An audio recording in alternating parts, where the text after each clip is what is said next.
1 week. 1 week we had a new format for. We couldn't fucking last 7 days. All the slander that I gave you on that Wednesday night. Poor M1T, the B show. I'm back, baby, for a special appearance.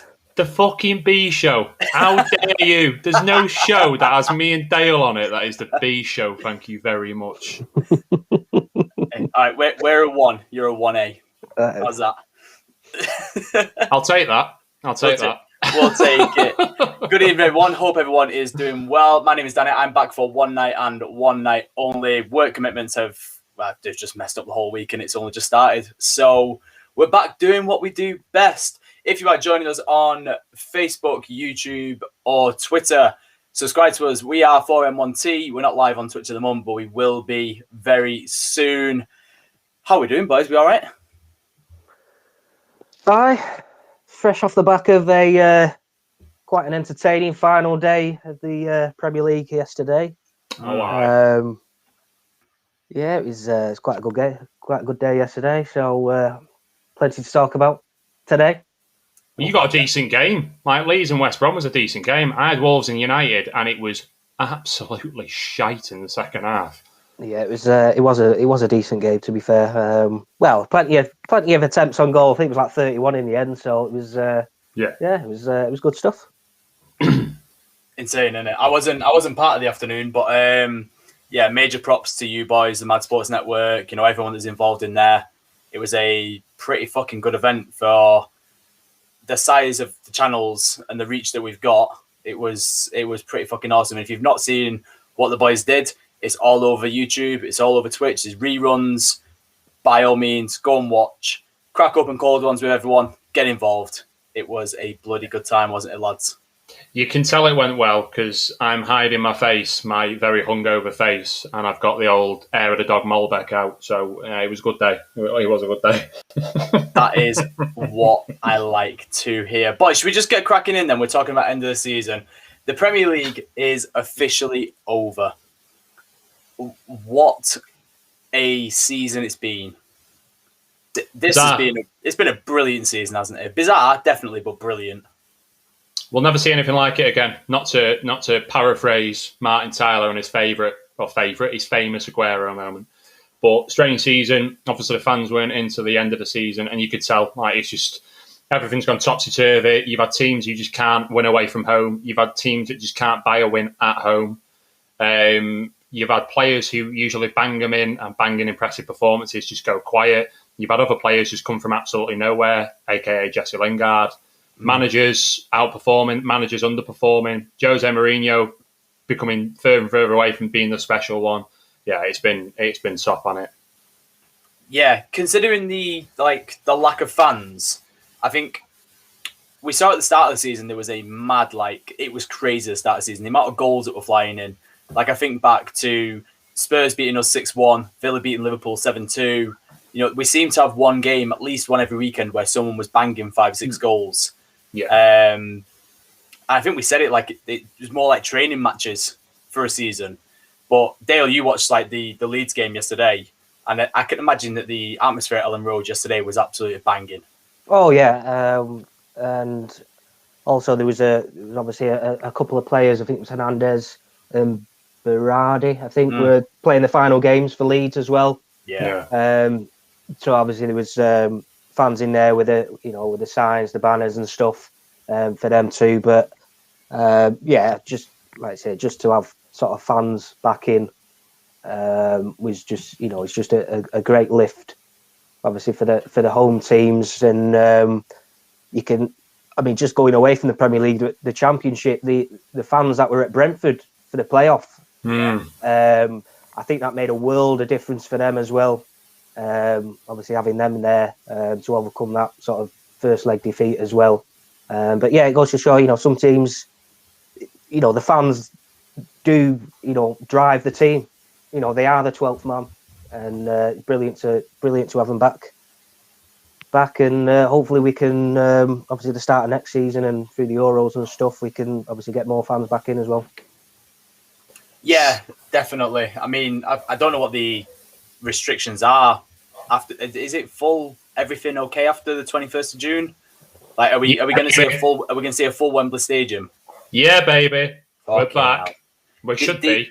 The atmosphere difference, like it's in the FA Cup final. Like just having them limited amount of like supporters would just make such a massive difference. So I honestly can't wait. I bet someone that can't wait, I'm sure, is you, Josh, because you like United, home form, horrific. You need fans back at Goodison. You really, really need to get that sorted next season, don't you? Oh, we need a complete overhaul at Goodison Park, mate. I was talking to one of my mates at work today, and sort of conjuring up a list before we started of just sort of all the players that I'd scrap. And I was trying to be quite reserved with it as well, because I understand that, you know, you've got to keep a skeleton squad there and squad players, but the list was long, really long. So, I mean, yeah, it'll be great to have the fans back in force at Goodison to make it a fortress again before we move stadiums. Fingers crossed. But yeah, the team needs a serious overhaul as well. And I'm sure Carlo understands that he's got a big task on his hands this summer. Yeah, it's probably his biggest task since joining News, if we're thinking about it. Like he's probably got more of a job on now than he has when he came a couple of years ago. One of the biggest tasks of his entire managerial career, I would think. Yeah. I mean, we're going to move on to... We've got some special awards for tonight for certain players, managers, and all the sorts. But, like, one of the awards is biggest flop of the season, and an outside contender has to be your boys and Southampton, for both hitting the top spot at some point in the table and just falling the way you have. I mean, I think we all had your dead cert Champions League at one point, even up until Christmas. I mean, being an Evertonian, I never expected us to get Champions League. I think I was more reserved than I expected Europa League, in all honesty. I'm disappointed we didn't get Europa League. If I'm being completely honest, I think that's a standard that we're at. We're certainly not Champions League level, and I'm not going to be stupid enough to think that we are. Yeah, we had great spells at the start of the season, but I never expected us to keep those up. It was nice whilst it lasted, though. You know, we won the iTunes chart, didn't we? So I'll take that. You did. Everton, we're all laughing at you. Good lad, Andy Fairclough. Good to see and you. He's right. Good spirits. Liverpool clinching. Won the league in October, yeah. Who's Andy Fairclough? Andy Fairclough's the only Scouser that I can tolerate. He's the only one I can tolerate. The rest of you can fuck off, but Andy, we like Andy. He's fine. I'm pleased for you, mate. Third place yesterday. Did well to recover. Yeah, I mean, what a recovery from Liverpool, by the way. One of the worst seasons that they've had for years, and I thought they were dead cert finishing Europa League at one point, and they've managed to finish third. I've got bones to pick with Liverpool, though, because in the space of 48 hours, I've heard that Liverpool getting Champions League this season is a bigger achievement than winning the Champions League and the Premier League. And Gini Wijnaldum leaving, now that he's been confirmed as leaving, he's apparently a club legend. Fucking behave yourselves, honestly, with both of those. Getting Champions League is not a bigger fucking achievement than winning the Champions League. Don't be bloody silly. And Gini Wijnaldum, as good a player as he has been for Liverpool, is not a club legend. Robbie Fowler's a Liverpool club legend. Ian Rush is a Liverpool club legend. Kenny Dalglish, Steven Gerrard, not Gini Wijnaldum. I'm sorry. Like, that is a stretch and a half, that. I don't know if you go, yeah, I can tell already. That is a stretch, that. He's been there, 5 years? He's a good player, don't get me wrong. I mean, he's a great player. Was anyone expecting him to be as important for Liverpool as he has been since he signed for Newcastle? Bearing in mind, he signed for Newcastle for 13 million, I think it was, in the season Newcastle got relegated. Yeah. And you thought, is that going to be good business or not? Yeah, tremendous business. He's been a great player. I don't really understand why they're letting him go, to be honest. I think it's a strange one to let him go. But he's not. It has to be a contract issue, surely. Has to be a contract issue. I mean, rumours are today that he's going up to Bayern Munich. It seems dead certain that he's off to Barcelona this whole summer. And come out today that he's in talks with Bayern. That's a phenomenal signing for Bayern Munich if they get him. Yeah, it's a great signing for Bayern Munich, I think. I think he fits straight into that team and that system, I really do. Yeah, 100%. But we'll talk about Europe in a bit. There is a lot to talk about in Europe. Yeah. Jesus Christ. Do you know what? If we're talking about flops, though, I'll just throw one more into the hat. And I know this might be harsh because just won the FA Cup and it has been a good season for them. But Leicester, I just don't think you can be in the top four for as long as you have been and then bottle it on the final 2 games. I just don't think that's acceptable. For the second season in a row. Yeah. And I've heard it all today. Well, Leicester, they're not quite there. They've done so well getting into those top 4 places and all this and blah, blah, blah. Yeah, but they are good enough because they've been there for the last, probably 23 of the last 24 months. Yeah. And the 1 month collectively they've not been there is the business end of the season when it mattered. Yeah, on both occasions. He got pipped by us last season when Jesse Lingard came out of nowhere, scored his 1 goal of the season and cost that guy like 10 grand. Just remember on that bet where he's like, Jesse Lingard will not even have a shot on sight of the season. And then this season with the Chelsea, not even the Chelsea result, I mean, the Newcastle one was the bad one for me. You cannot be conceding 4 to Newcastle. I'm sorry, but you can't. It's just not good enough. I think that's a big contender for flop. Josh has just put in our chat there, he's just jumped off for a bit of food, but 76 out of the last 78 weeks that they've been in the top 4. That's horrendous. And to not get Champions League twice, that's horrific. That is horrendous. I don't know. Are they? I mean, they finished 5th. And I'm just looking at the teams above them: Chelsea, Liverpool, United, City. Financially, those teams should be above Leicester.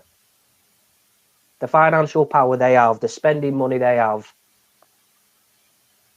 they should be above Leicester. So Leicester, do you not reckon Leicester are where they should be, though, around that sort of area of the table?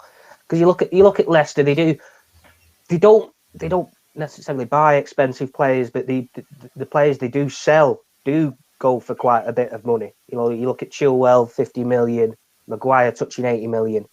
Financially, against those top 4, they're not at that level. I don't know. I mean, yes, they have been top 4 there, but they're, top 4 for 37 games, out of 38, whatever it is. But it's a 38-game season, isn't it? So, yeah, this is the thing. Yeah. They failed the eye test. I agree with you, Dale. I think on paper, Leicester are pretty much where they should be. Probably better than they should be, because really, on paper, it should be Spurs who were 5th. Let's be honest. With the money they put in that squad and the management and the facilities and stuff that they've got, it should be Spurs. Yeah. But the eye test tells me and tells everyone that Leicester, for most of the season, have been in 2nd and 3rd. Yeah. Have they bottled it? Have Liverpool turned up at the business end? Oh, yeah. Last 10 games, they got 26 points out of 30.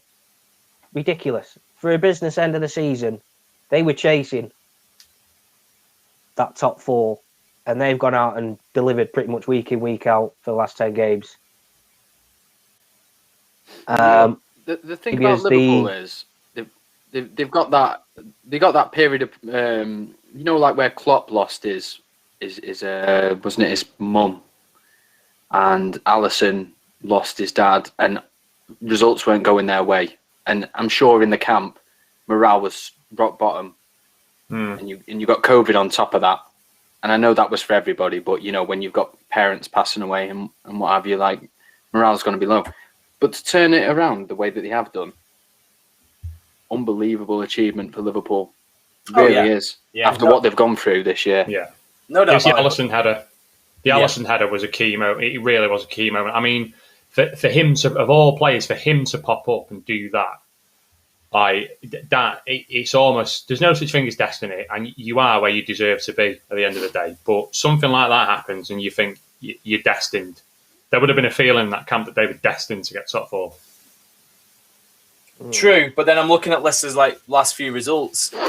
They were against a 10-man Southampton for 80 minutes and only got a 1-1 draw. Shocking. They conceded 4 at home to Newcastle. They came and beat us. That should have been a catalyst to be like, right, we'll do this. It did. They won the FA Cup, and then they fucked it in against Chelsea and Leicester and then Spurs. They have bottled it, unfortunately.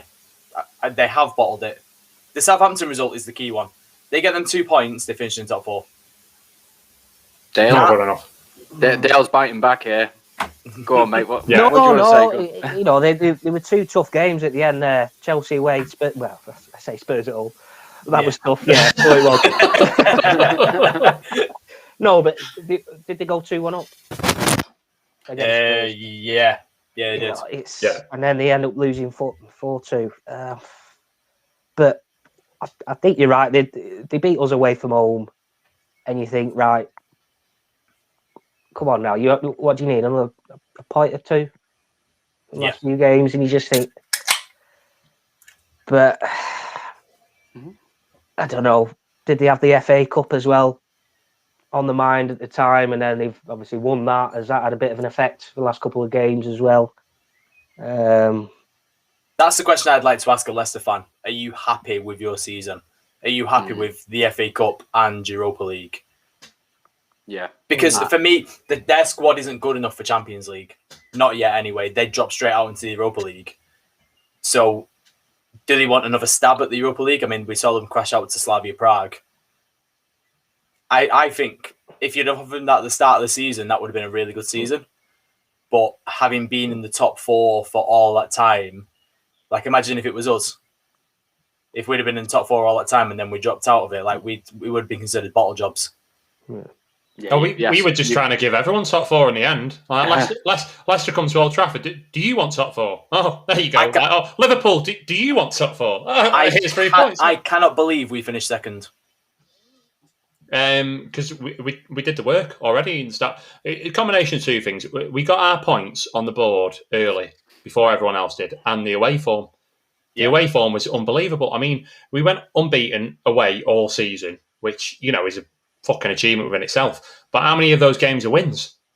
Yeah, we've probably won 14, 15 of those. We've equalled a record, haven't we? That's only ever happened once in the top 5 leagues. It was in 1976, I believe, of a team going unbeaten whole season away from home and not winning the title. It's only ever happened once, and it was Peregli, I think it was, in the Italian league. So fucking who? Exactly. Fucking who? But you can't go. You can't go that we should have put a better title challenge up. We should have done, but we didn't. But we didn't. You know, we're not doing that again next season away from home. No, we are not doing that again. So our fans home are back in stadiums. No chance. Our home form needs to massively improve. It's been shocking all season, and to end up finish 12 behind City. You could easily argue there's about 6-8 points there you should have easily got at home against some like Sheffield United. Christ, we shouldn't be getting beat at home to them. But no. But yeah, so away form, we won't be doing that again next season. So he needs to obviously, hopefully, with the fans back in next season, our home form sort of picks up because we've got 12 points to find on City. Yeah, the next season. You just hit the nail on the head. We won't do that next season. I fucking guarantee you. Yeah, let's say Brentford win this playoff final like we think they're going to this weekend, right?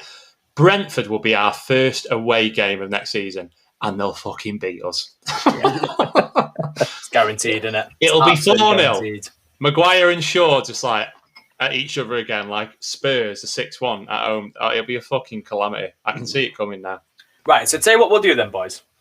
We'll start on the awards. We'll start at the bottom, and then we'll work our way up to the top. So, flop of the season. This can be a team. This can be a manager. This can be a player. This can be a moment. I'll start you off with mine first. My flop of the season is Pierre-Emerick Aubameyang. Excellent shout. Yeah. Good shout. Yeah. Golden boot winner last year, or like tied with Kane, wasn't he? And he just hasn't, and I mean has not turned up. And I don't know why. Yes, all right, he got malaria during the season, but that he only missed like 2 games because of it. But he was shite before it. He's been shite after it. Yeah, he's been poor since game week 1, really, hasn't he? He's not been there at all this season. No, I don't think Arteta's helped him because Arteta's played him a lot on the wing.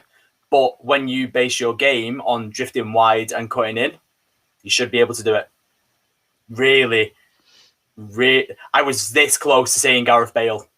But he's kind of just like picked up over the last couple of weeks. He's saved himself.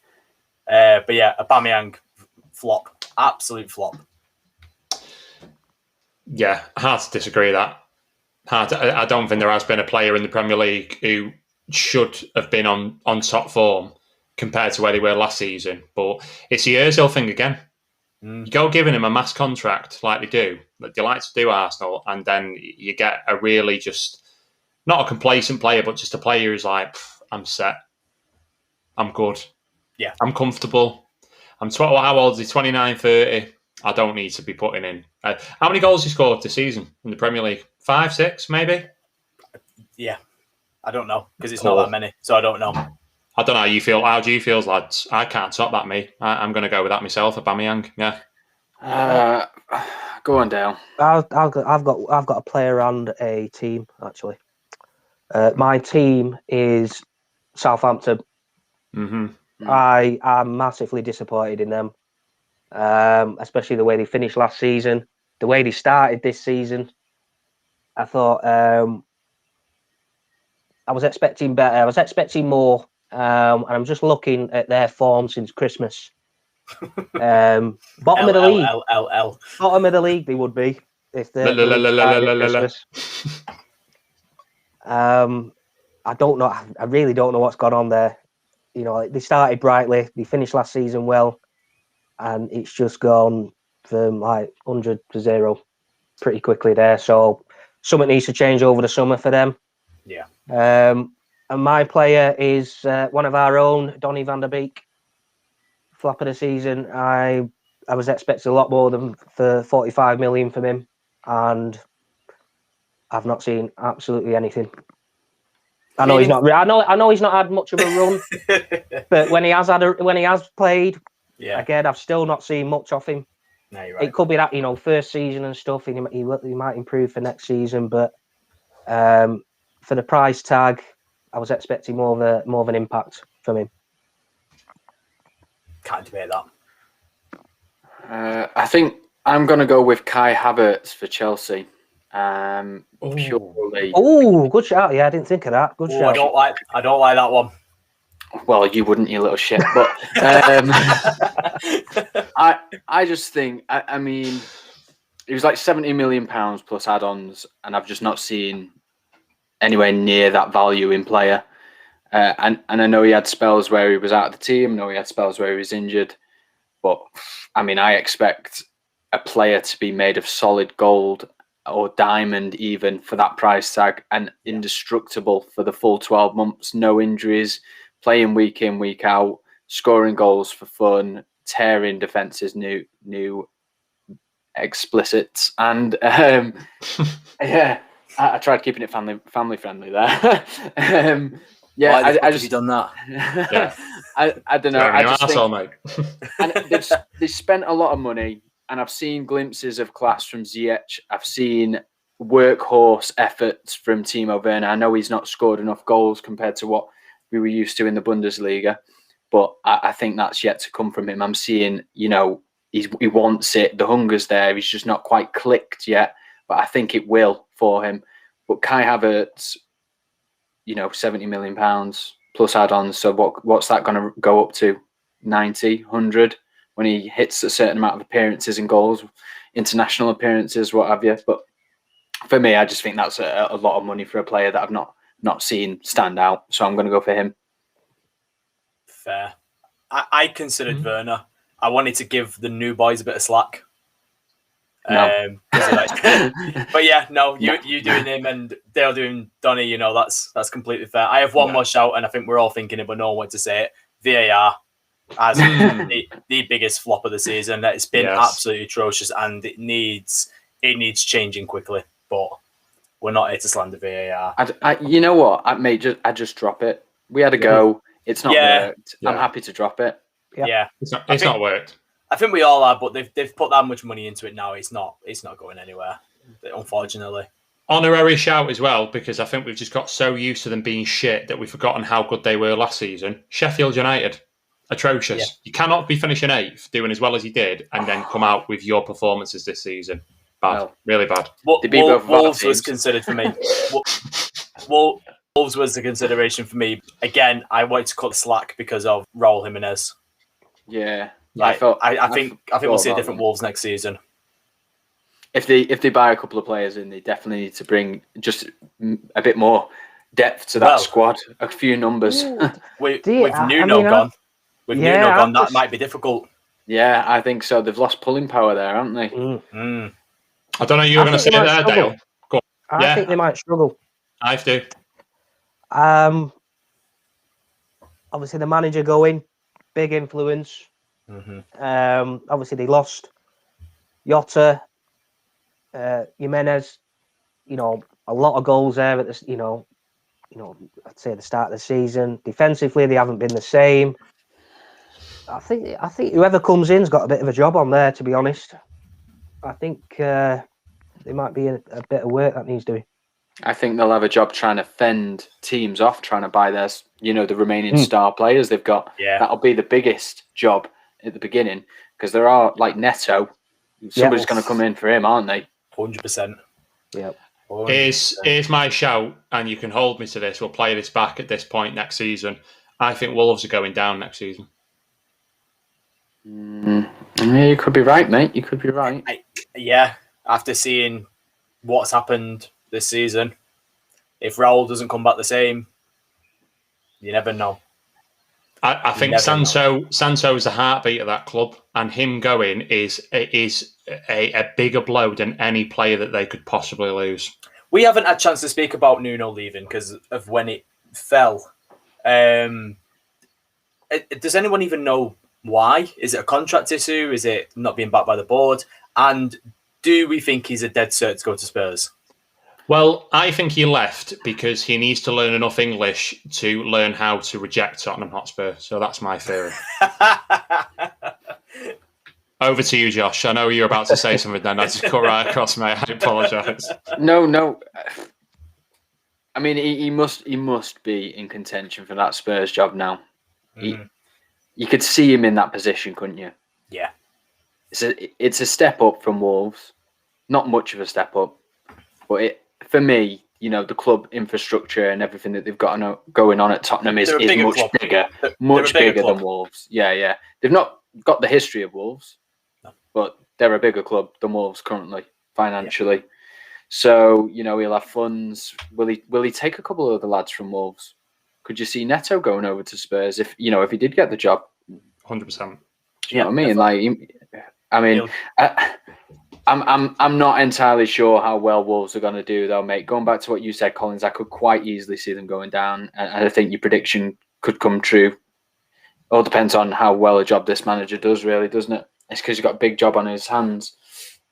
Yeah, I think the rumours are the Porto manager, I believe, I've seen being rumoured today, which that would be, I don't know if that's a sidestep or not, really. Couldn't even tell you who that is now. And how well did Porto do this year? His name's Sergio something. I can't remember his second name. He's a young lad, though. Obviously, he's Portuguese, because he's not going to be any other nationality, is he? Well, Porto failed in the eyes of their fans this season because Sporting won the title. And the minimum requirement for Porto every season is the Portuguese Liga. Yeah, absolutely. Did Sporting go unbeaten? I'm not 100% sure. I don't even know why I tried to think about. I tried to make it look like I was thinking about it. And let me just go into my depths of Portuguese knowledge in my head. I know fuck all about the Portuguese league. Why do I feel like you were waiting for me there, and I've still haven't got fucking clue. I mean, the Portuguese league just has dropped out of interest, hasn't it? Back in the day, you'd look towards your Benfica, Sporting Lisbon, Porto, and they lost one game all season, and that was the second to last game. Oh, fuming! I was talking about it at work today, and and somebody mentioned they could have gone unbeaten all season. That's unlucky, isn't it? Second to Yeah, last. that's really unlucky. Unlucky. Shitter. Right. Absolute shitter. But surprise package of the year. I know we're not going to like this, but I'm going to say it for all of us. It is, unfortunately, Leeds United. No, it's West Ham, mate. Soz. You could argue West Ham as well, definitely, but like Leeds have been fucking phenomenal this season. They really have. Say it. They've been a breath of fresh air.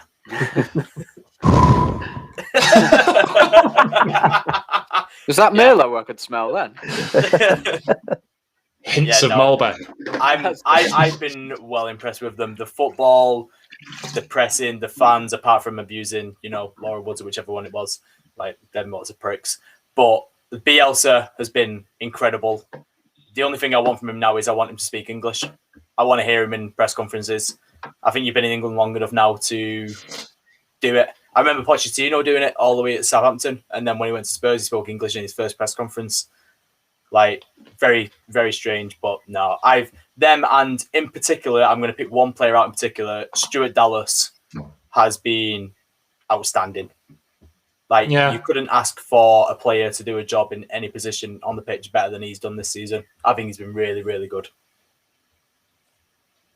Sorry to drag the tone down there, boys, but yeah, he nearly made my my top 11. Not he quite, nearly did me as well. Yeah, not quite. There've been a couple of players in that Leeds squad that have stood out. Obviously, Bamford for his goals. Is it Rafinha on the wing? I like the look of him. Yeah, Aylin's just I really like Aylin. An absolute beast. Really rate him. Yeah. The goalkeeper, I forget his name. The French goalkeeper's Melier. Yeah, I've seen some fantastic saves from him this year, and he's only young, isn't he? So I'm expecting big things from him. Carries on that sort of trajectory that he's on. Yeah, they have done well this year. They've topped Everton on the last day of the season, which was disappointing. So we're wedged between Leeds and Aston Villa at the end, which is that sums it up, doesn't it? It's not hard to top Everton, though. I mean, is this a good opportunity to do it, Danny? Go on then. Go for it. I'm just doing it.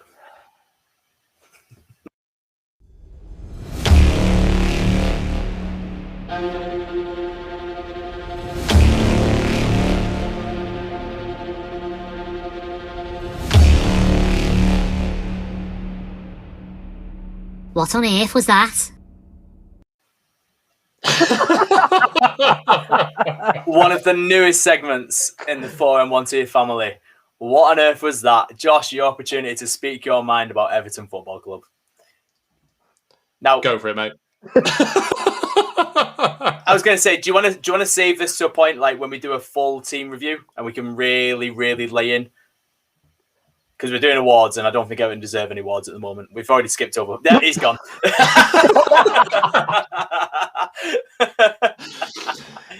I honestly don't know why. He's like, hang on a second. You've been going through my fucking Facebook and taking pictures. I think whatever he's done, he's killed his camera. Yeah, I don't know why. Absolutely brilliant. Yeah, he's in there. He's in the background. Send a message to him, Josh. Go and sort your camera out. But it's not hard to be as bad as Everton have been. They're another good contender for flop of the season, aren't they? Yeah, 100%. I'm gonna throw one out that for surprise. Aston Villa for me. Mm-hmm.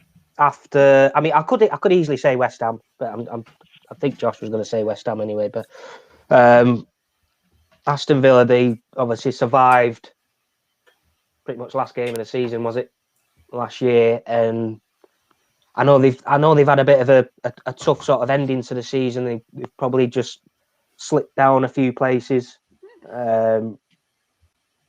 recently, but I mean to 11th, 55 points. I mean that's after scraping survival last season. I think they were sort of there or thereabouts in the European spots for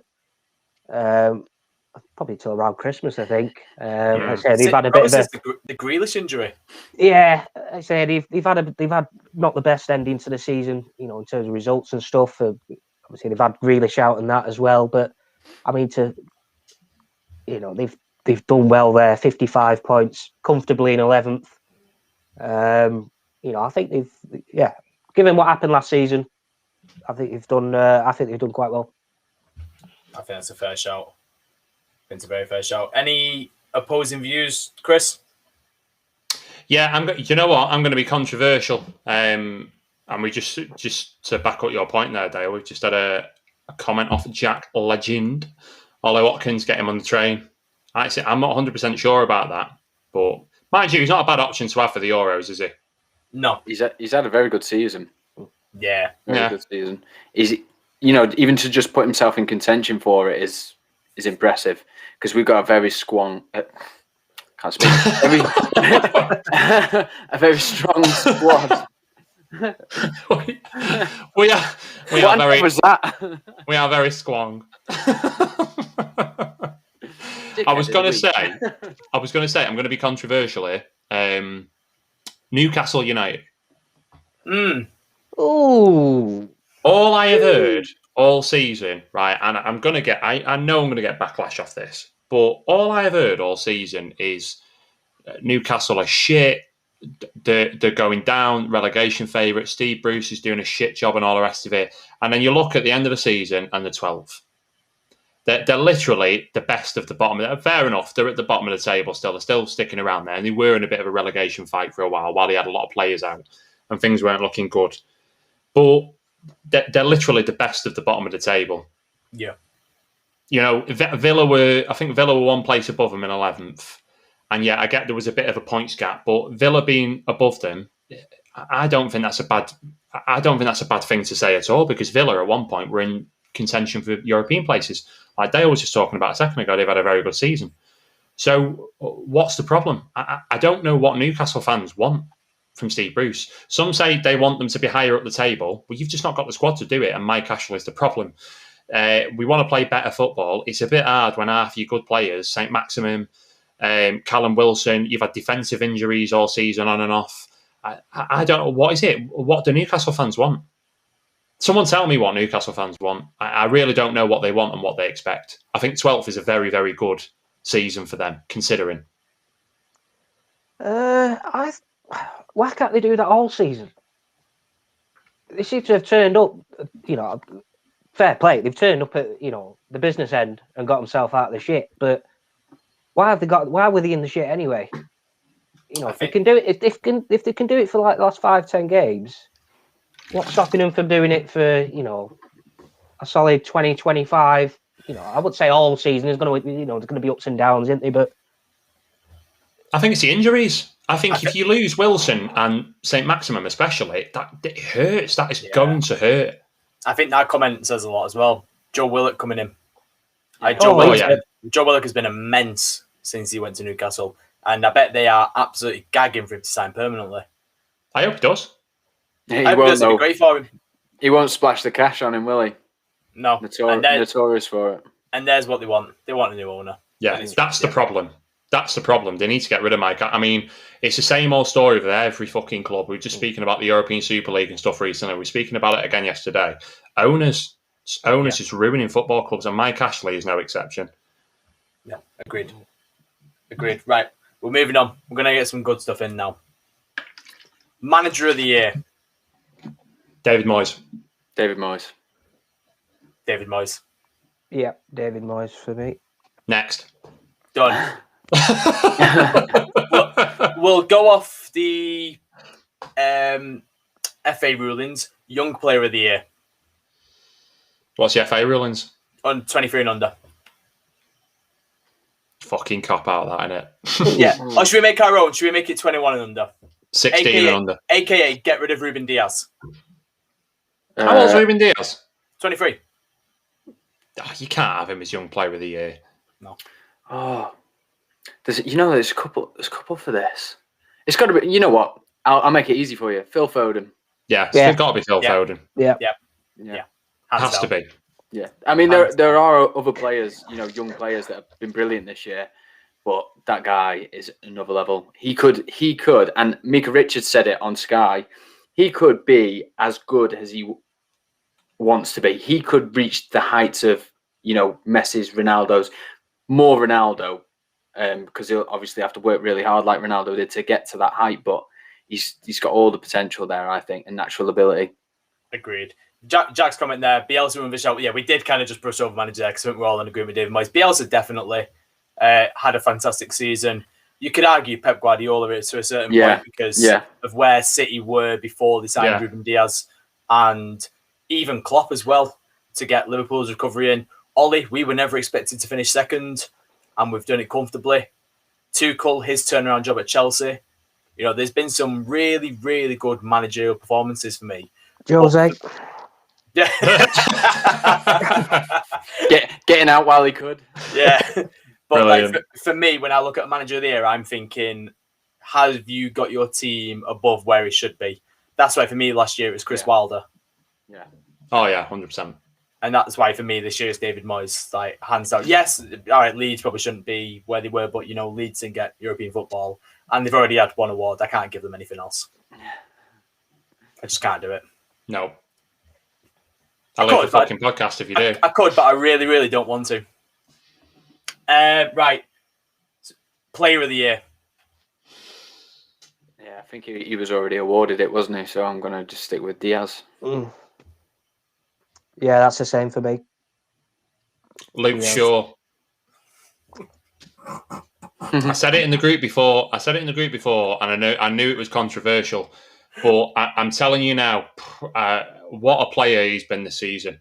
I don't think he's turned out a bad performance for United this season. He has been by far our best player. And I know everyone wants to say Bruno because of the stats and stuff. And yeah, Bruno's had a fantastic season. But Luke Shaw has just been Mr. Consistency, just turning out 7s and 8s and 9s and 10s all season. And surely that is what constitutes being player of the season. Just consistent, good performance after good performance after good performance. He's a massive reason why we are second. Yep. Counter argue, that's exactly what Ruben Diaz has done, and City won the league. Counter argue, he's got so much fucking talent. I'm not taking it away. I think Ruben Diaz has been absolutely phenomenal for City. I really do. But City have had 5 or 6 players that could contend for player of the season. Gundogan, De Bruyne, Mahrez, Foden. Take your pick.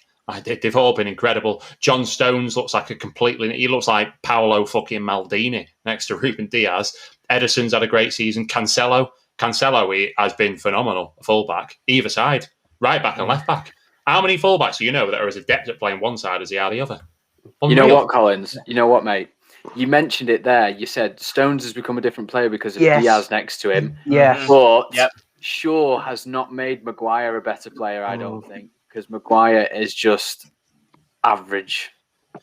Is he average though? Because you're seeing it now. We are struggling so fucking badly without Maguire. And this is the argument we've had all season. And I know you do the eye test and you think he's big and he's slow and he's unathletic and what the fuck does he actually do? But Maguire is so important to us. He really is. He wins headers. He's good in the air. I'll give him that. He's great at defense as well, mate. The Liverpool game showed that completely because without him, that defence was literally all over the place. And the only person that was missing was him. There's no organisation without him. It's as simple as that. He's entitled for the money you spent on him. He's entitled to a good game. Do you know what I mean? Like he's not going to be shit every game. Listen, mate. I've been the biggest Maguire fucking slater in the world, but even I've come around to it now. He is essential to what we do. Yeah, he's Gary Pallister. That's who he is. He reminds me so much of Gary Pallister, and I was very young, like when Gary Pallister was still at United. But his game is just exactly the same. Maybe even like little bits of Steve Bruce are seeing him sometimes. He's just a proper old school, old fashioned centre back. Do I think he's as good as Diaz? No, I think Diaz is an absolute monster. But he's one of the best centre backs in the league. Yeah, Maguire would walk into anyone. He'd walk into any team in the Premier League. I'm telling you, launch them on the floor as well. I include Man City in that. You're telling me Maguire and Diaz wouldn't make the most unreal centre back pairing? And City fans might argue, no, Stones and Laporte and all the rest of it. I'm telling you, Maguire is absolutely quality. He's one of the best centre-backs in the league. He's just not as good as Diaz and not as good as Van Dijk if Van Dijk gets back to the Van Dijk that we've seen in the past. Did you, when we predicted our Euro squads, did you put Maguire in at centre-back next to Stones? Yep. Collins? No. I think you put Tyrone Mings in, didn't you? I did, because at the time, you can't have Maguire and just Stones. Just wanted to bring that in. You can't have Maguire and Stones. It's about styles. Maguire. It's about you can't have Maguire. It's like Lindelof and Maguire. The problems that United have had at defence is because we've got Lindelof and Maguire are too similar. You cannot have Lindelof and Maguire. You need someone who's got the qualities that Maguire doesn't have next to Maguire. That's why Diaz and Stones work so well, because Stones is an old-fashioned ball-playing centre-back and Diaz is an animal. It's Rio Ferdinand and Vidic. Rio Ferdinand is the ball-playing, classy centre-back, reads the game well, commanding, has a presence, good communicator to everyone in the back line, pushing forward up the pitch from back all the way to front. And Vidic was the animal next to him, the one who just wasn't asked about getting injured, getting his foot in there, getting his head in there, and just getting a tackling, putting his body on the line. That's what you need. You need the yin to your yang when you've got partnerships like that. And it's the same with midfield. It's the same with your strikers up front. You need yin to your yang when you've got partnerships like that. And Maguire and Lindelof, I don't think works. And that's why I said Stones and Mings. I think they are suited better to each other than Maguire and Stones. I think Maguire and Stones are too similar. Will it ever work for Lindelof whilst Maguire's there then? If it doesn't work, so you're saying that Lindelof needs to go? Yeah.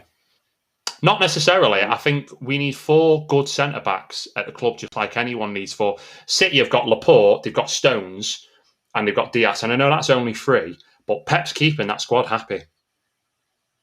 Pep also has Kyle Walker who can slot in there as well. He's had Garcia, who's now leaving. I've no doubt that there's going to be someone in the wings ready to come in. I look at our centre-backs next season and I'm looking at Maguire, I'm looking at Bailly. Isn't Nathan Ake a centre-half? Yeah, Ake, there's your 4th there. There you go. Yeah. Perfect. I'm looking at Bailly, I'm looking at Axel Tuanzebe, and realistically, the way it's going at the moment, probably Raphael Varane. For me, out of the ones we've got now, Jones has to go and Lindelof has to go. Bailly's just signed a new deal. Tuanzebe's young and probably is the future of our defence. Maguire is the most expensive defender in the world, and Raphael Varane is Raphael Varane. World Cup Excellent winner. Yeah, like for me, that's what we need to do. And if Lindelof leaving means Varane comes in, cheers, Vic. I fucking love you, mate, but sayonara. I agree. I think Lindelof he has a place in the United squad, but that's where it begins and ends. I think he's got a place in the United squad. I don't think he's a starting centre-back. I think we need a top-class centre-back next to Maguire. That's when you'll see our defence transformed. The same way Van Dijk transformed Liverpool, the same way Diaz has transformed City. United need one of a brand new top-class centre-back or a brand new top-class holding midfielder. Mm-hmm. Because they need, the defence either needs sorting or it needs more protection. We can't have Lindelof getting exposed by Fred. Yeah, I was wondering how long it'd take for Fred's name to get mentioned. No, if Lindelof's still playing, but he's got Ndidi, Declan Rice, anyone else in front of him, then it's a lot more secure. If we're still playing Fred, then we need better defenders behind him. Mm.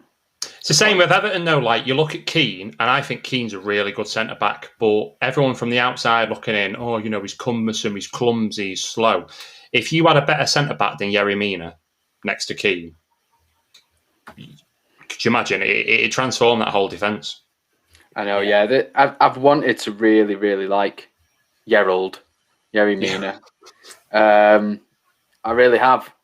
I loved him when he was playing in the World Cup when he scored scoring all the headers and moved to Barcelona. It didn't work out, and I thought, here we go, we're getting this, really tall, athletic centre half who's great in the air. He'll do as well, but unfortunately, I think it's more about his presence in the changing room these days. He's one of those characters that seems, he just gets on with everyone and keeps the morale high, but that's not what you want, is it? You want that plus more. You want the performances on the pitch. That's what they're there for. Ultimately, that's the job, and I'm just not quite sure. Yeah, maybe it's not going to work out for him. Maybe he needs to move on. Yeah. I've got my curveball for player of the season. Harry Kane. He's done very well, hasn't he? Top goal scorer, top assister. Yeah. In a really, really shit team. Yeah. Is him combining with Son has been a delight this year, hasn't it? Yeah. Those absolutely. two. Like, there was one point, obviously, at the sort of start to mid end of the season, where it was just like goal assist between the two of them. Yeah. I think they set the record, didn't they? I think they set nobody else. The new record. Nobody else was getting a shout, were they? You know, it was a waste of time. Just, you know, Del Ali's not really getting in. Bale's not been the player we expected. Lucas Moura, after what he did for them last year, getting them into the Champions League final, doesn't even get sniffed these days. Lamella's a waste of time.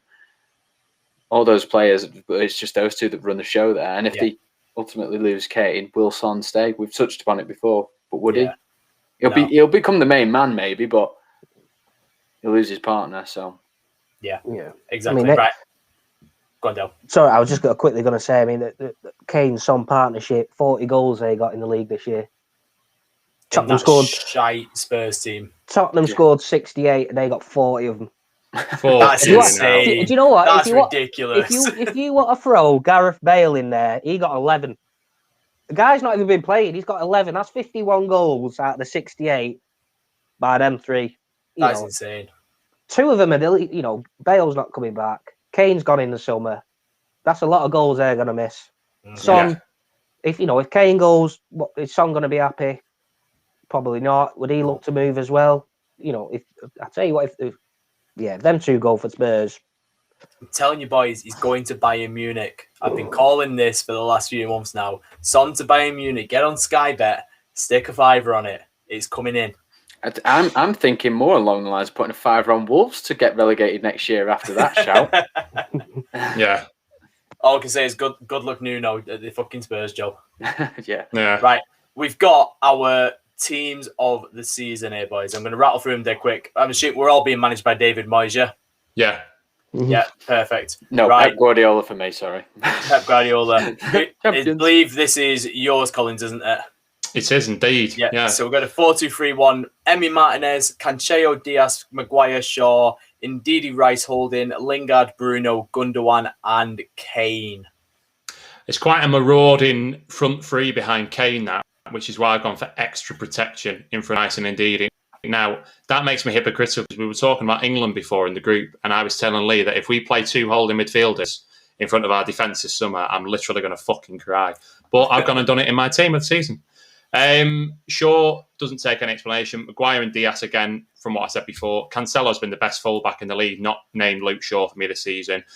The surprise one might be the fact that everyone seems to be calling Ederson goalkeeper of the season. I think that's highly unfair on Martinez, who's been doing really, really well in a Villa side that are mid-table. He's turned out clean sheet after clean sheet. How can you not put him in there? Everything else pretty self-explanatory for me. Yeah, fair enough. Anyone opposing some shouts there?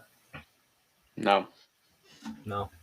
Yeah, you're fucking damn right. Yeah, excellent. Well, I went a different route. I went with, first of all, I numbered all my players, so I'm a step ahead than you. Ederson in net, I went Cancelo, Diaz, Maguire, and Shaw. I'm going full guns blazing. Dale, this is like your England squad a couple of months ago. Gundogan and Bruno holding, and then I've got a front four of Salah, De Bruyne, Son, and Kane. I couldn't leave Son and Salah out. The goals he scored. Salah only missed out on the golden boot by 1 goal again this season. An unreal season. De Bruyne has been in and out of the team, and he's still within a shout of player of the year. Same defense as you. Absolutely perfect, like unreal defense. I just went with Ederson, Golden Glove winner, like second season in a run. The guy, it's not his goalkeeping for me, it's the game that he brings as well. His assists that he gets and just the way he can start a counter-attack is what all modern goalkeepers are probably going to look to be coming in the next few years. I love it. So aggressive, though. That's such an aggressive lineup. Oh, yeah. Just a 4-6 formation. Yeah. No defending, just vibes. Glad. Next up, then. I wonder whose this one is. Of the Duffies. So we've got Josh's team of Martinez in net, Cancelo, Diaz, Godfrey, and Shaw. Interesting. Souček and Alan Holding with Mahrez, Gundogan, Foden, and Kane. No Bruno, no De Bruyne. No Salah. Mo No Salah. Son. Yeah. No Son. Get stuffed. What? Go on, talk us through your thought process with this one, Josh. All right, Kane, class. Foden, no. Obviously, Kane, top goal scorer and top assister. We've discussed that. Yep. Foden could have quite easily put Son in there, and I did have a dilemma with that. But I just think I'm basing it off longevity and season long. I think Son and Kane had the start of the season where they were racking up the goals. Mm-hmm. Foden, for me, has been a standout player all season, and that's why I've had to have him there. And you know, people have been discussing who's going to play that side for England in the Euros. Is it going to be Grealish? Is it going to be Foden? For me, I just think the guy's class. I love him as much as Mika Richards does. And then, yeah, I could have quite easily have put Salah on the right-hand side, but because he plays for Liverpool, I didn't. So I went for Mahrez instead. Because when I've seen Mahrez play, he's just been outstanding. Yeah. Moving back, obviously, I don't think anybody's going to dispute. Oh, Collins, don't lose your UFC there. I don't think anybody's going to dispute that Souček has been one of the standout players for the season, and you probably agree that he gets a shout in there. Alan, I have to have an Everton contingent in there. I have to. And for me, he's shored up our midfield so much. Obviously, Dukes and Decore has just been amazing as well. But Alan, when he came over from Napoli, I knew that he was a beast and he had an engine on him. But, you know, he's proven that to me this year. I've been really impressed with him. Yeah, probably. Shaw left back, I think that's straightforward. And pretty much the entire defence is straightforward apart from Godfrey. But the guy's played all along our back line this season, and given his age, the maturity that he's shown to me, I've been so impressed with him. Where other transfers for Everton over the last 2 or 3 years have been pretty appalling, some of them, not mentioning any names, Alex Iwobi, but Godfrey has been immense. And you know, there's even talk of him making the squad for the Euros, and I think that pretty much sums his year up. So yeah. That's me. Yeah. Fair comment. Fair. I can't argue with that. Godfrey came close to mine, I'll be honest. But that in my defence, I just couldn't change it. But if I was going to change anything, Godfrey would have been the one. And finally, can we have an under and over on how many defensive players Dale has in this team? Fucking 2. He's got Salah playing right back of that. Yeah. Dale has gone with a 4-3-3 of Martinez, Kufal, Stones, Diaz and Shaw, Rice, Holding, fuck me, fire. Then De Bruyne, Bruno, Foden, Son and Kane. And I thought mine was attacking. 6-5 every game, telling you. do you know the one I like with you, mate, is the Kufal shout. He was very, very close for me. Yeah, it was a sort of a toss-up between him and Cancelo, but I just thought I just want it to be a bit different, to be fair. throw another name in there. I don't think anyone would disagree. He's had a great season at West Ham. I mean, West Ham in general have had a great season. And yeah, just thought he can go at right back. He's had a good season. Stones, Diaz, that partnership's won in the league. Yeah. Can't knock that. Mm-hmm. Shaw, as Chris said earlier on, he's been United's best player this season, I think.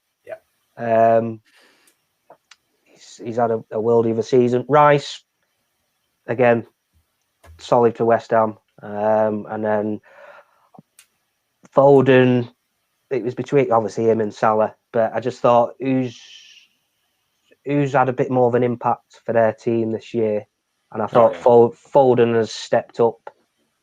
In obviously David Silva's absence now, and when I know he's not played every week, but when he has played, he's looked absolutely phenomenal.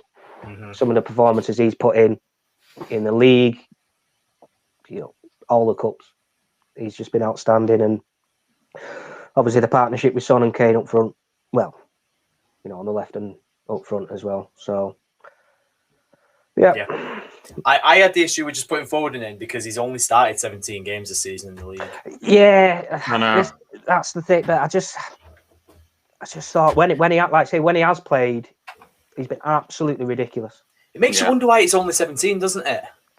He's still just letting him filter in, isn't he? Yeah. I think he's still trying to, just slowly ease him in. Still, when he lets him loose, when he gets the fucking chains off him, in like next season or the season after, God help us all, man. Lord help us all. Like, just give City the title straight away, especially if he sign Kane. Jesus Christ. Nah, United. Telling you. Well, that remains to be seen. Mr. Barber, I believe that is you leaving us, my friend. Yes, that is me leaving. Enjoy the rest of the podcast, lads.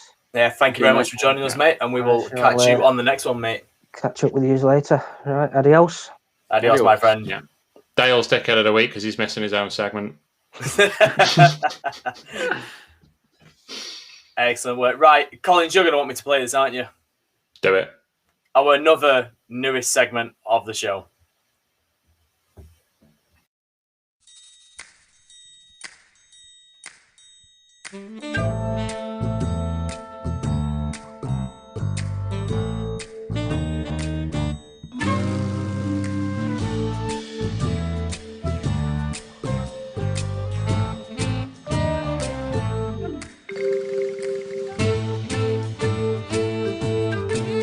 Continental Corner with Daniel Hamlet. Oh, smooth. Absolutely smooth as fuck, that. Just like, I feel like I should like enter this scene with a glass of red wine in my hand. So good. So good. Josh is fucked off. It was that good that Josh has gone as well. Unreal. And he's back. There we are, mate. Why did these segments kick me out? I don't get it. I enjoy them, and then I'm expecting to come back and comment, "Oh, that was class," and then nothing. Yeah. So this is my Continental Corner. This has been something we've been wanting to book up for a while now, where we're just going to go through European football. As you can tell, I am in my lovely new garment, the Inter Milan fourth kit, the last shirt that Pirelli will ever sponsor for Inter Milan. Marvelous kit, that. Yeah, it's a beauty, in it. It's an absolute beauty. Yeah. European football, boys. I don't know where you lads are at with it and what you've caught. If you've caught any of the shenanigans that went on over the weekend, did anyone catch anything? Oh yeah, Spanish, French, Italian was wrapped up, wasn't it? So I didn't pay that any interest. Good Champions League battle, though. Good Champions League battle. Very good Champions League battle in Italy on the last day of the season. We'll start closer to home though. We'll start with Spain, something that we're all familiar with. Atletico Madrid. We'll start closer to home. Or we just skip France to Spain? You name me more than 5 French teams other than Brest, Nantes, Nice, and PSG and Lille. What, Monaco? Yeah, hang on. There's 2, Reims and Rennes, because they're kind of similar. I know them. There you go. Right, Atletico Madrid sealed up the title on weekend, boys, with a 2-1 win against, unfortunately, now relegated Real Valladolid. Phenomenal. Like, what an achievement. Yep. Luis Suarez. Yeah. Giving it to him as well. How poetic is that? Yeah. Did you see his post-match interview? I saw him crying on the pitch a little bit. Post-match interview of Barcelona didn't want me. I'll always be forever grateful for Atletico Madrid, like, showing some love and interest in me again. Like, for a club that, like Barcelona, who just were happy to just discard him, like, that must have felt so good. Scoring the winner as well, like, that must have felt so good. I saw on his social media just 2 days before, he posted a picture around the table with his wife, Lionel Messi, and Lionel Messi's wife. And those guys love each other. I'm sure that must have been heartbreaking for Messi when Barca just cast him out like that. Yeah. Because, as soon as he moved in, they probably thought that there might have been a bit of a conflict there, like 2 egos attacking players, but they just clicked so much. I think they're best mates. Yeah. Imagine Messi just following him over there. Play for the champions. Can you imagine? The biggest U-turn in history. Yeah. Yeah, Well, no. he's got his other best mate coming now, isn't he? Sergio's coming to Barca. So is that going to upset the bromance? Well, it's whether Lionel stays, because there's reports coming out that he's staying, and there's other reports coming out saying that nothing's been agreed yet. The season is over now. In a couple of weeks, he is going to be a free agent. Yep. Imagine saying that a couple of years ago, that Lionel Messi will be a free agent. God, just every team in the world just needs to just put an offer in. Yeah. Just have a little punt on him. Luton Town, hey, 50 quid. 50 quid. 50 quid in a pint after every game. Yeah, Arsenal come in 50 quid and a penny. Oh, mate. Unreal. That was for Suarez, wasn't it? Yeah. 40 million in a quid. Sake. Yeah, 40 million in a quid it was, yeah. Unreal. Yeah, so they obviously, unreal achievement by Real Madrid. Barcelona flopped it. Yeah. Come third. Yeah, fucked it. Very lucky to come third in fact, as well. Real Madrid, though, there's no reason why Real Madrid shouldn't be winning the league every single season. And that could spell the end of Zinedine Zidane as manager of Real Madrid again. Yeah. Well, I think him and Koeman are out the door this summer, aren't they? There's going to be wholesale changes at Madrid and Barca. Yeah. It's just the interesting one is the Real Madrid job, because Raul is obviously in charge of Real Madrid's, say Real Madrid's B team. It is really their B team. Castilla, yeah. But it's the same way that Zidane came into the Real Madrid team. And, Zidane's not exactly done bad as Madrid manager historically, has he? So maybe it'll work. I saw this morning the two options are Raul and Guti together, which the fucking 16-year-old me is having a wank right now at the thought of Raul and Guti being together again. God. Two of my favourite players of all time, like Guti especially. What a player. When I think of Guti, I think of, do you remember that kit they had in 2003, the black one with the combat style writing on the back? Yeah. Oh my goodness. I need to find that tonight on the internet and buy it. Yeah, that's got to be around somewhere, hasn't it? Sensational. But the other option that's been rumoured is Max Allegri. Yeah, I heard about him, but it's just a bit old ways now, isn't it? Yeah, that's not a good move for me, that. No. That's really not a good move. Boring. Yeah, I mean, the rumours come out to say that Eden Hazard's on his way back to Chelsea. Yeah, they put him up for sale. They've said we're prepared to listen to offers. But the thing is, Madrid are going to want at least 80 million for him. Madrid want money for Mbappe. I've been saying this for last year. Madrid want money for Mbappe. Simple as that. Which leads me very nicely to the French League. Because Mauricio came third in a 2-horse race in England, and then moved to PSG and has come second in a 1-horse race. Yeah. The only thing that he's expected to win, guaranteed.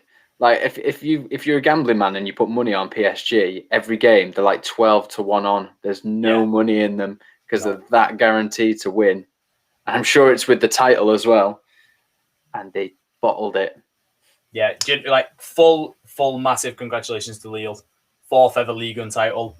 They almost got relegated 2 seasons ago. They've pulled the Leicester completely. Yeah, and that's impressive. It's phenomenal. Like, I love it when we get new title winners. There's been a lot of it in Europe this season. There's a lot of change, a lot of different winners this year, which is really nice. And I wonder if that's because of no fans. I wonder if that's helped a lot. The pressure that having no fans in the stadium has just allowed these teams like Sporting Lisbon, like Lille, just to play with a bit more freedom. I think so. I think it's the thing with Lille as well, though, is like, and let's not take it away from him. And I can't say his name because we're going to butcher his name. I just cannot pronounce it whatsoever. But the Lille manager, to think where they were when he took over and where they are now, and you're talking, their captain is 37-year-old Jose Fonte. Formerly of Crystal Palace, do you know what I mean? That's how much he's getting out of that playing squad. They sold Pepe for 80 million. He is making moves on and off the pitch there at that football club. He's just done a tremendous job, I think. A really, really good job. Christophe Galtier. I can't. Christophe Galt. I can't do it, mate. I can't even pronounce Ligue 1. Before I was just think of the aftershave, mate. Jean-Paul Gaultier. Yeah, I don't wear that. I'm not cultured enough, mate. Yeah, no, they've done absolutely brilliant. 4 letters. That's all you need. Boss. Done. Yeah, they brought in like Björk Yilmaz, the fucking Turkish journeyman, 35 years old, has led them to a title challenge. What a piece of business that has been. Crazy stats this year. Yeah. So discussing them earlier on today, is sort of like 17 goals in 26 games something like that. Something like that. That's impressive for some, 35 years old. I'm not saying that 35 for a striker is past your peak. I mean, Lewandowski's probably about similar age, and look at him. But that's impressive. For like you say, the Turkish journeyman, he's been dotting around Turkish clubs for so long, hasn't he? So yeah, that's class. Good on him. Yeah, really good on him. Like the thing with Lille now, and we've all been saying this now, their squad is going to get absolutely decimated because everyone's going to like PSG is still the number one team in France.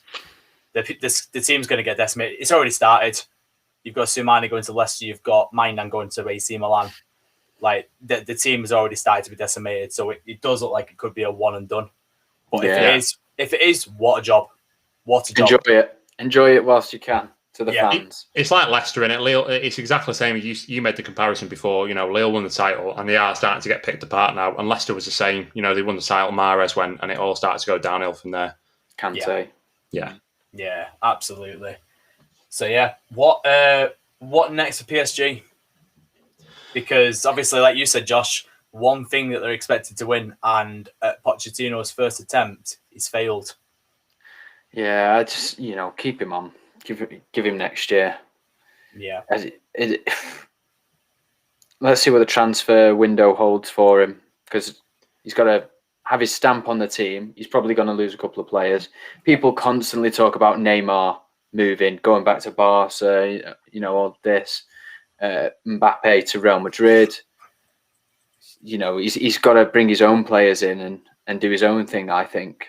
Yeah. If these players don't want to play for him, he needs to ship them off and get as much money as he can for them.